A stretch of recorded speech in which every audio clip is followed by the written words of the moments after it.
What is up, y'all? It's your boy, the Renegade Enigma, here doing another video, and in this video, I'm here to give you the results for WWE Smackdown's No Mercy pay-per-view. And yeah, it was a pretty decent show, you know what I mean? Not the greatest, it was like really weird. I'll explain why in a minute. But yeah, we're gonna start off with the pre-show like I always do, and I kinda got this wrong. Apparently, Kurt Hawkins did not, fully debut on the pre-show and whatever. He just came out and made another announcement. The announcement was that he's gonna debut in a wrestling capacity on this coming Tuesday on Smackdown Live. I don't know how true that is. They're probably gonna keep pushing it back like they did with Fandango and whatever a couple years back and whatever, until finally someone gets pissed off and challenges him. But yeah, that's gonna be a thing. However, we did get a match on the pre-show, that is, and I don't think it was announced, I think it just happened right there and then.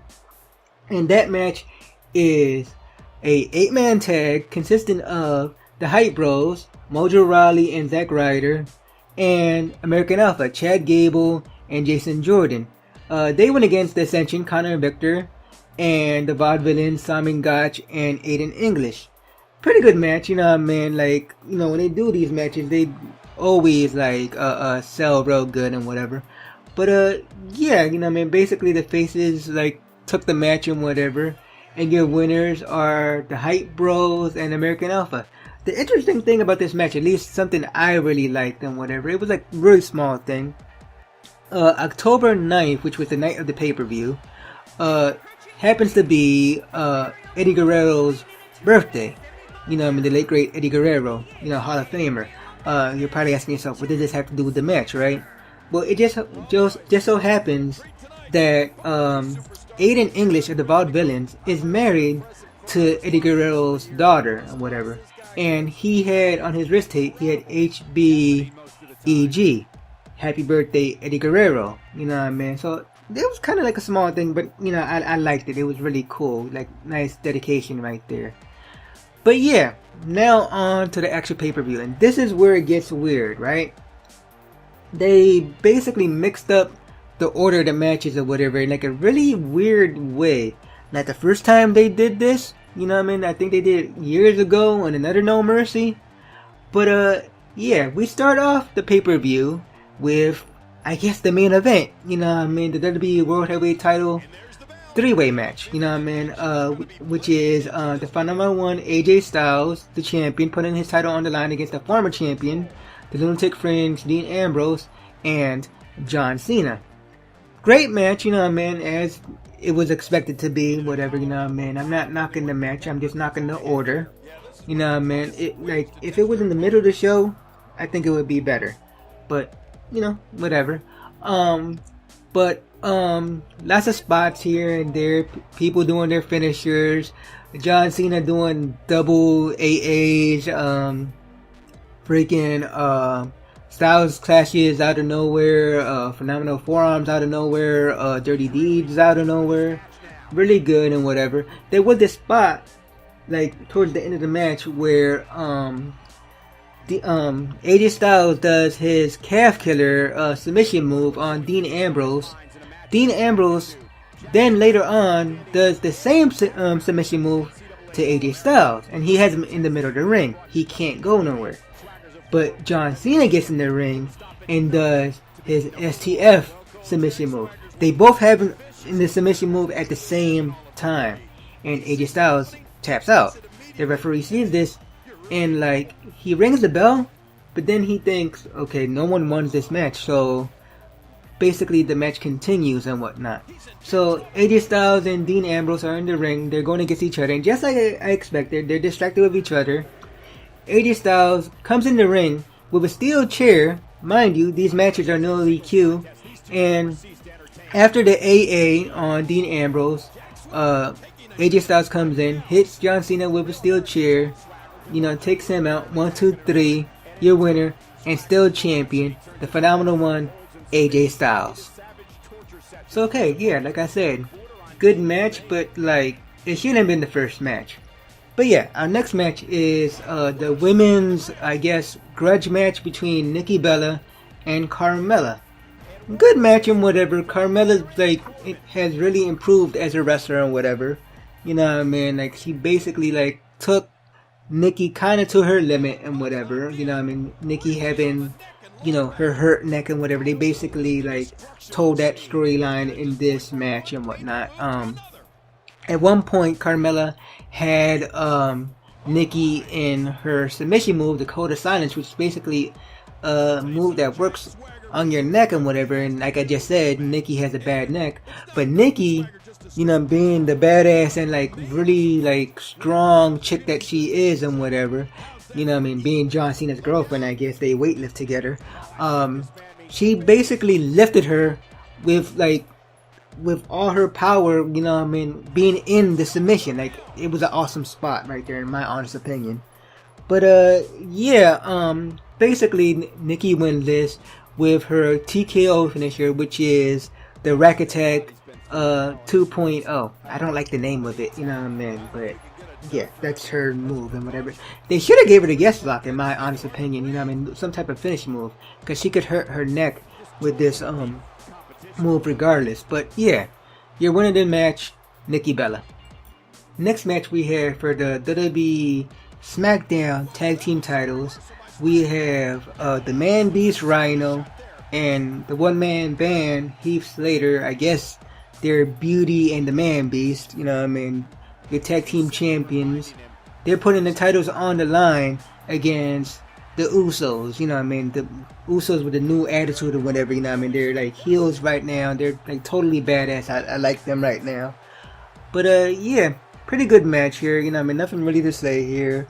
At the end of the match, Rhino gets the tag, and you know what I mean, Gore, your winner and still tag team champions, Heath Slater and Rhino, you know what I mean, nothing really much to say here. Basically it's their typical match. Rhino basically always like saves the match for them, and yeah, we have that. You're still tag team champions, Rhino and Heath Slater. Next we have I guess the male grudge match and whatever. We have Baron Corbin, the Lone Wolf, going against the new member of the SmackDown Live roster and whatever, you know, defecting from Raw and whatever. We have the Real American, Jack Swagger. You know, man, they've been going at it for a few weeks and whatever. Jack Swagger just beat him this past SmackDown, whatever, in a controversial manner.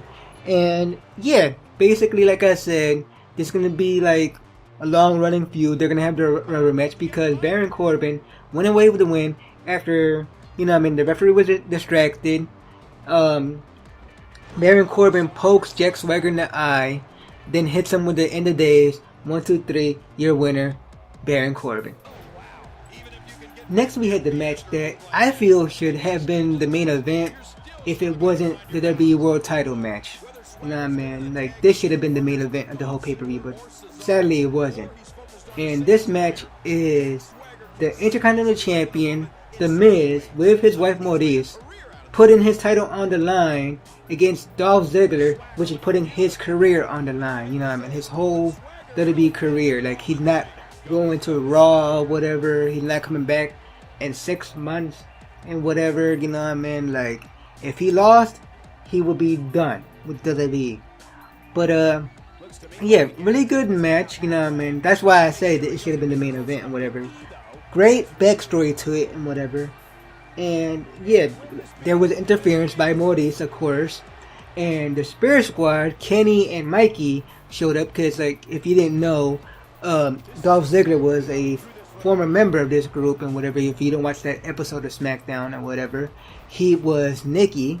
You know what I mean? Because his real name is Nick Nemeth. But, yeah, you know what I mean? The end came when Dolph hit the super kick on The Miz after Maurice, Mikey, and Kenny all got, like, barred from ringside. 1, 2, 3. And your new Intercontinental Champion, Dolph Ziggler. You know what I mean? And it would have been like so like satisfying if he would have won it at the main event. You know what I mean? They could have played it like he won the big one finally. Even though he's been, you know, IC champion before and whatever. The IC championship is the secondary title. You know what I mean? Like, it's not much, but they could have made a bigger deal out of it and whatever. You know what I mean? Just because, like, this could have been his swan song. Especially that there were rumors that, you know what I mean, he actually was leaving. Like, I think they're like TV Guide or whatever that said they're having like a dedication Smackdown to his career and whatever, because like he's saying goodbye. But yeah, that wasn't the case. He still works for the company.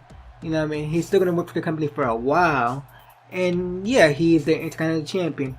Hopefully after this, like, they actually push him for the world title, WWE world title, eventually. And yeah, like, this match was awesome. Like, this basically, to me, saved the show a little bit. You know what I mean? Because what really is killing it is the order. But wait, it's not the main event. We have 2 more matches. Next we have what was supposed to be for the WWE Women's Smackdown title. And yeah, this match didn't go down because earlier in the day, I think like a few days ago in fact, right? They basically put out there that Becky Lynch got injured and whatever, and she wasn't able to compete for No Mercy and whatever. So, you know, man, I thought they were going to do an injury angle or something like that, or do something crazy. But no, they flat out just said she got injured and she's not able to wrestle. So, you know, man, like, Alexa's pissed and whatever, she's out there and whatever. And she feels as which our SmackDown commissioner, Shane McMahon, and our SmackDown general manager, Daniel Bryan, are covering up for, you know, Becky Lynch, and she's scared to wrestle and whatever, which obviously that's not the case. She really is injured and whatnot. You know what I mean? She's ranting and raving to the crowd and whatever. And she basically says something to the effect where she beat every woman in the back and whatever, when out of nowhere you hear Naomi's music. She comes out, and that's our match right now. You know what I mean? So yeah, really good match and whatever. It and kind of weirdly, because like, you know, you have Alexa Bliss as the #1 contender still, which I believe she's still gonna face Becky Lynch in a Scotland show. I don't recall when they said it was gonna be, but they're gonna have a show in Scotland where, you know what I mean, they're gonna fight for the title and whatever.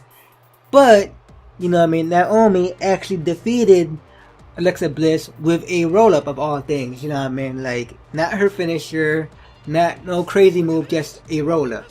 1, 2, 3, and Naomi wins. And on Talking Smack later on that night, they were talking about maybe putting Naomi in this match and having a 3-way. That would be pretty interesting. But, yeah, that's that women's match right there. And finally, we have our main event, which really shouldn't. That should have been somewhere in the middle. Like, if you invert the IC title match with this match, the pay-per-view would have been just fine. But our main event apparently was Bray Wyatt going against Randy Orton or whatever in their like grudge match thing or whatever. They finally had the match after months of waiting or whatever, because like it never went down. But yeah, basically it went down exactly the way I said. You know what I mean? Randy was gonna beat down Bray Wyatt, and someone was gonna come out and help him. It wasn't Eric Rowan, obviously, because Eric Rowan is like out with an injury right now. People were speculating it was gonna be Sister Abigail, because they are apparently thinking about making Sister Abigail a real thing. But no, it wound up being, just like I said, Luke Harper, because like he's back from injury. And yeah, he really didn't do nothing. He just stood there, and Randy was just like, okay, what the hell? Out of nowhere, Bray Wyatt hits Sister Abigail. 1, 2, 3, your winner, Bray Wyatt. You know what I mean? And the good thing about it, Bray Wyatt finally wins a pay-per-view match. You know what I mean? Like a quality pay-per-view match, because you know what I mean, like he didn't beat no jobber or whatever. Randy Orton's like one of the top guys, so it's good for Bray. But you know what I mean, other than that, it shouldn't have been the main event. But yeah, y'all, like this pay-per-view, I kind of give like a low rating. At least the ones that I give like 5. Like it's right in between there, and it's just the order. The matches was good. You know what I mean? The order killed it for me. So I think Raw's gonna win this round, because they have, I believe, Hell in a Cell. You know, Hell in a Cells are always good. You know what I mean? Because they just announced that they're gonna have for the Universal title, they're gonna have Kevin Owens versus Seth Rollins. I don't know if it's gonna be in the Hell in a Cell itself, though, but they announced the match, and they also announced the newly crowned Raw's Women's Champion, Sasha Banks, putting her title on the line against the former champion, Charlotte. Again, I don't know if that's going to be in the Hell in a Cell. It's rumored to be in the Hell in a Cell. But, yeah, it's going to be awesome. But, yeah, y'all comment down below and tell me what y'all thought about the pay-per-view and whatever, And as always, like this video if you liked it, Subscribe if you haven't subscribed already. And until next time, y'all, peace.